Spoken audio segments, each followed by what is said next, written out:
Você conhece a toxoplasmose? Se você acompanhou as notícias em 2018, quando houve o surto de toxoplasmose em Santa Maria, no Rio Grande do Sul, talvez conheça, mas se ainda não, explicaremos melhor nesse vídeo. De acordo com o Instituto Adolf Lutz, 1 em cada 3 pessoas no Brasil tem toxoplasmose, mas essa doença é assintomática em 80 a 90% dos casos. Ela se torna grave em casos em que a pessoa está grávida ou possui o sistema imunológico comprometido. Mas o que causa essa doença? Se você é gestante ou está considerando ser, é muito importante saber mais informações sobre essa doença, o ciclo de vida do organismo que a causa, seus hospedeiros e a relação com os gatos. Aqui também vamos dar algumas dicas sobre cuidados e mitos em relação à toxoplasmose. Ao contrário do que muitos pensam, a toxoplasmose não é causada pelo gato. Ela é causada pelo parasita Toxoplasma gondii. Atualmente, o Toxoplasma gondii tem a seguinte classificação: reino cromista, subreino arosa, infrarreino alvária, superfilo alveolata, filo miozoa, subfilo misozoa, infrafilo apicomplexa, superclasse sporozoa e ordem Lastogregarinida. Essa classificação pode parecer complicada, mas ela nos ajuda a saber logo de cara algumas informações sobre o organismo. Por exemplo, o Toxoplasma gondii está dentro do infrafilo apicomplexa.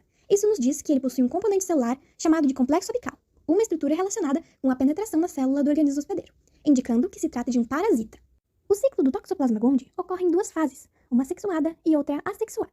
A fase sexuada ocorre nas células intestinais dos hospedeiros definitivos, membros da família Felidae, como os gatos domésticos.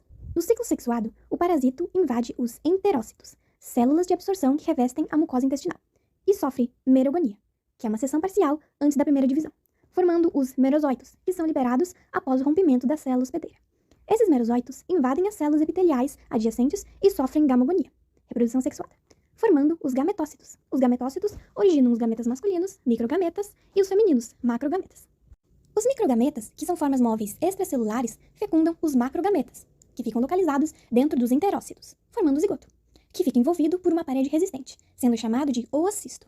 Os felídeos eliminam em suas fezes oocistos não esporulados, que em condições ambientais propícias, como temperatura, umidade e oxigenação ideais, se tornam infectantes, podendo ser ingeridos por outros animais e até mesmo pelo ser humano. Cada oocisto esporulado infectante de Toxoplasma gondii possui em seu interior 2 esporocistos, cada um contendo 4 células denominadas esporozóitos.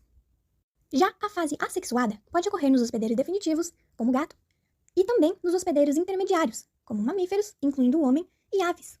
Na fase sexuada, o ciclo tem início com a ingestão de oocistos eliminados pelas fezes dos gatos ou cistos teciduais, contendo bradizoitos, que são formas de reprodução lenta, presentes na carne crua ou mal cozida de alguns animais.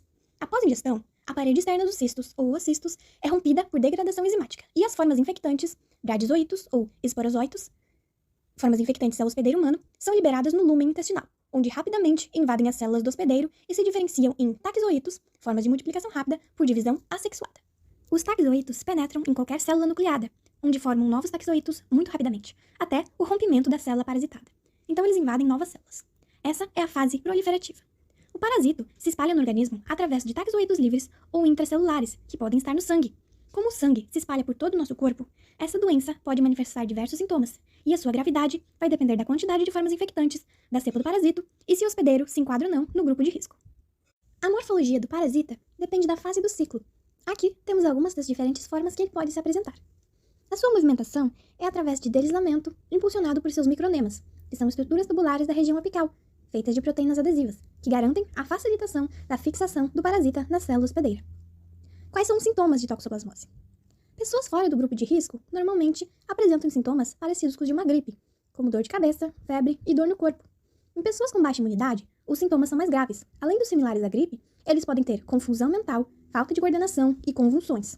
Em gestantes, a doença pode causar aborto ou complicações para o feto infectado, como nascimento prematuro, micro ou macrocefalia e calcificação cerebral, ou seja, sintomas muito graves. Em alguns dos casos de pessoas que foram infectadas durante a gravidez, elas só começam a apresentar sintomas de toxoplasmose depois de adultos. Os sintomas comuns nesses casos são lesões oculares. Mas como se prevenir da toxoplasmose? Para gestantes, é essencial o acompanhamento médico com a realização do pré-natal.